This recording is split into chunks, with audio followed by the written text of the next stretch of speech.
오늘 우리에게 주시는 하나님 말씀은 마가복음 14장 32절에서 34절까지 말씀입니다. 함께 한번 읽어볼까요? 시작. 그들이 겟세마네라 하는 곳에 이름에 예수께서 제자들에게 이르시되 내가 기도할 동안에 너희는 여기 앉아 있으라 하시고 베드로와 야고보와 요한을 데리고 가실새 심히 놀라시며 슬퍼하사 말씀하시되 내 마음이 심히 고민하여 죽게 되었으니 너희는 여기 머물러 깨어 있으라 하시고. 아멘. 예수님께서 잡히시던 날 그 밤의 이야기죠. 그들이 32절 보니까 그들이 겟세마네라고 하는 곳에 이르렀다. 여기서 겟세마네라고 하는 이 지명의 뜻을 좀 살펴보면 기름틀이라고 하는 뜻을 가지고 있습니다. 기름틀. 기름틀에서 올리브를 강하게 압착해서 거기서 올리브 기름을 만들어내게 되죠. 뒤에도 이야기가 나오게 되겠지만 예수님께서도 이 겟세마네에서 온 마음과 정성을 다해서 정말 땀방울이 핏방울처럼 느껴질 정도로 주님 앞에 기도하십니다. 그리고 극심한 고통과 힘든 마음의 상태를 이 겟세마네에서 경험하십니다. 이러한 예수님의 모습은 겟세마네의 의미, 기름틀이라고 하는 이 단어와 의미심장하게 연결된다는 것을 우리는 알 수가 있죠.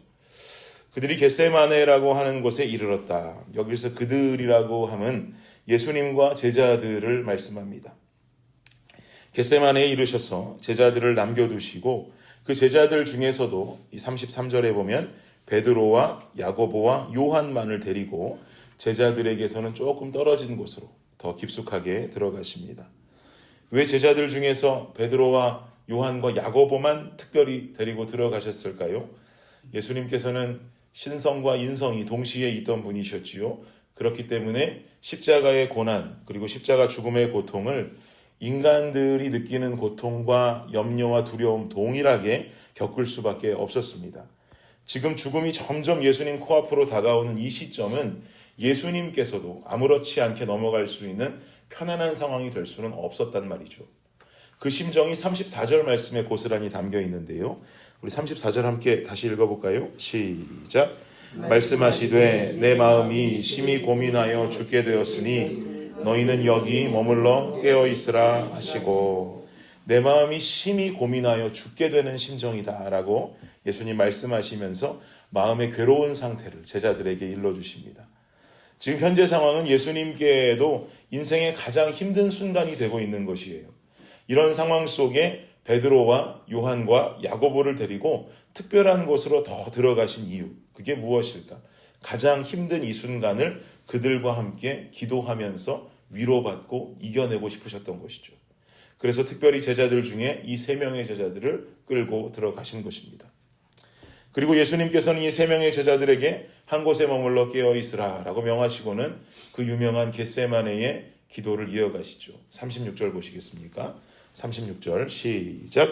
이르시되 아빠 아버지여 아버지께는 모든 것이 가능하오니 이 잔을 내게서 옮기시옵소서. 그러나 나의 원대로 마시옵고 아버지의 원대로 하옵소서 하시고. 아빠 아버지여 아버지께는 당신은 모든 것이 가능하시오니 이 잔을 가능하다면 내게서 좀 옮겨주십시오. 이 잔은 뭡니까? 죽음의 잔이죠. 그러나 나의 원함대로는 하지 마시고 결국 아버지의 원함대로 이루어 주시옵소서. 이렇게 기도하면서 땀방울이 핏방울로 느껴지기까지 하는 예수님께서는 간절하게 기도하십니다. 당시의 문화 속의 유대인들은 보통 어떤 자세로 기도를 드렸었는가 하면 보통은 서서 기도했습니다. 서서. 근데 지금 방금 읽은 36절 이전에 35절 말씀을 보면 예수님은 어떻게 기도했다고 쓰여 있냐면 땅에 엎드려 기도했다라고 쓰여 있어요. 보통의 문화는 서서 기도하는 것인데 주님은 땅에 엎드려 기도했다. 이러한 자세는, 기도의 자세는 보통 구약에 흔히 등장하는 기도의 모습인데 구약에서 이렇게 기도하는 모습이 등장하는 상황은 대개 첫 번째는 하나님을 향한 완전한 복종과 순종의 자세로 기도할 때 땅에 엎드려 기도했다라고 말하고요. 또 한 가지는 기도하는 기도자가 큰 두려움에 빠졌을 때 이렇게 땅에 엎드려 기도했다. 구약 성서 속에는 그렇게 상황들을 설명합니다. 지금 예수님의 심정이 마치 구약의 이런 상황들처럼 하나님 앞에 완전히 순종해야 되는 때, 그리고 큰 두려움에 빠져서 기도가 필요한 때라고 볼 수가 있는 것입니다. 그러면 예수님께서 이렇게 마음을 다해 기도하시는 동안, 모든 것을 복종하고 순종하겠노라고 주님 앞에 기도하고 있는 그 시간 동안 깨어 있어 달라고 부탁했던 3명의 제자들의 상황과 상태는 어땠을까요? 예수님의 기대처럼 깨어 있었을까요?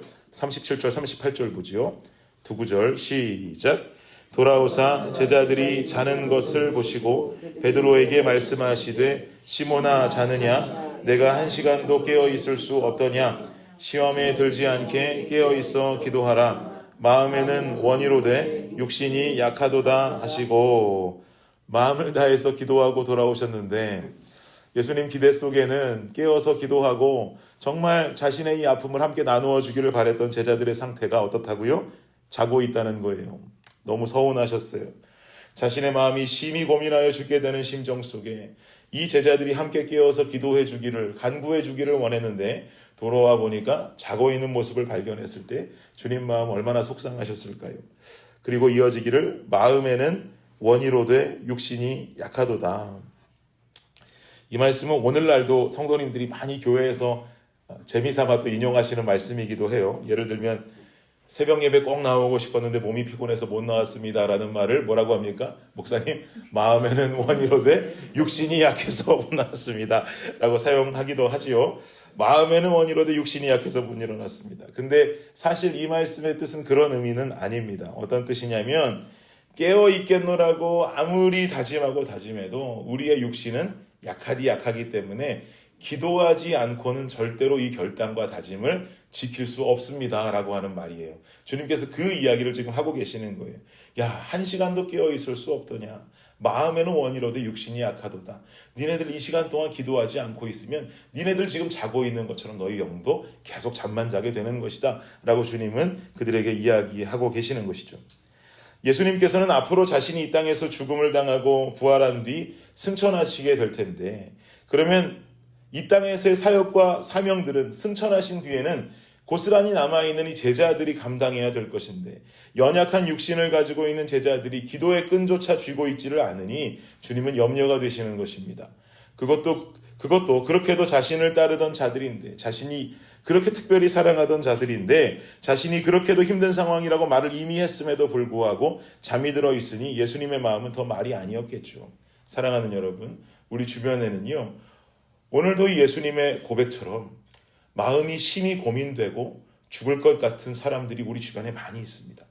우리에게 그 어려움을 토로하고 기도를 부탁하기도 하죠.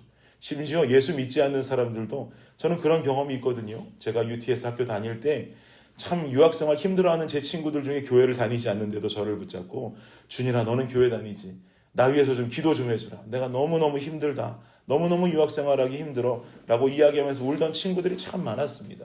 예수를 믿던지 믿지 않던지 우리 앞에 어려움을 토로하고 기도를 부탁하는 상대들 너무나 많이 있을 것이다 라고 생각합니다.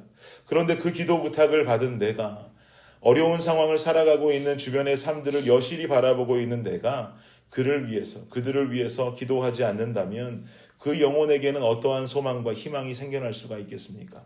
사랑하는 여러분, 고난주간을 지내는 우리는 더욱 십자가를 사모하고 묵상하는 삶을 살아야 할 줄 믿습니다. 근데 십자가는 늘 제가 강조하는 것처럼 하나님 사랑만 있는 수직선이 아니라는 거예요. 이건 십자가가 아니죠. 그냥 일자예요. 십자가의 완성은 이웃사랑의 수평선이 함께 존재하게 될 때야 비로소 진짜 십자가의 형상이 완성이 되는 것입니다. 이번 한 주간 동안 예수 그리스도의 십자가 죽음을 묵상하는 것, 첫째적으로 중요하겠죠. 그런데 그 십자가를 묵상하며 우리 마음 가운데 생기기 원하는 간절한 마음은 주변을 향한, 이웃을 향한 이웃사랑의 기도와 실천이 살아있는 우리가 되기를 간절히 원합니다. 오늘 이 새벽에 함께 기도하시면서 여러분들 속해 있는 목장의 목원들의 기도 제목을 한번 떠올려 보십시오. 목원들이 나누었던, 목장 모임 속에 나누었던 삶의 아픈 이야기들을 한번 기억하고 중보해 주시기를 간절히 원합니다. 목원들이 아니라 할지라도 생각나는 주변의 동역자들을 위해서 기도할 수 있는 시간을 가지시면 좋겠습니다. 이러한 이웃사랑과 예수 그리스도의 십자가 사랑을 함께 기억하시면서 거룩한 십자가의 진한 그 형상을 우리가 더욱더 간절하게 묵상할 수 있는 이번 주간 우리 블레싱 교회가 되기를 예수 그리스도의 이름으로 축복합니다. 기도하겠습니다. 주님 감사합니다. 이번 부활절을 바라보면서 하나님 사랑하는 우리의 마음 당연히 중요하겠고, 하나님 묵상하고 예수 그리스도의 사랑을 묵상하는 것도 중요하나, 우리 주변에 정말 심히 고통하고 신음하며 죽어가는 영혼들이 있다면 그들을 위해서도 이웃의 사랑을 가지고 그 마음을 가지고 기도할 수 있는 우리 교회 공동체가 되기를 간절히 원합니다. 우리가 다 목장에 속해 있는데 목장 안에 목원들의 기도 제목들을 기억하고 함께 부르짖으며 그들의 삶을 위로하기를 원하고, 또한 목장의 목원이 아니라 할지라도 주변에 내게 기도 부탁한 그 영혼들의 기도를 그저 기도해주는 척만 하고 살아가고 있다면 우리도 예수님께서 부탁하신 그 부탁 속에 잠들어버린 베드로, 요한, 야고보와 별반 다를 바 없는 삶의 모습이 되어줄 것입니다. 주님, 우리에게 그런 믿음 허락치 말아주시고 우리가 깨어서 기도할 수 있는, 정말 우리가 육신이 약하지만 깨어 기도할 때 아버지께서 그 영을 소생시키시는 아름다운 역사를 경험할 수 있도록 주님 우리와 함께하여 주시옵소서. 오늘 하루 그리고 또 이 시간 이후의 기도의 시간, 이웃을 바라보고 기도할 수 있는 중보자의 역할 우리가 잘 감당케 하여 주시옵소서. 감사합니다. 예수님의 이름으로 기도드립니다. 아멘.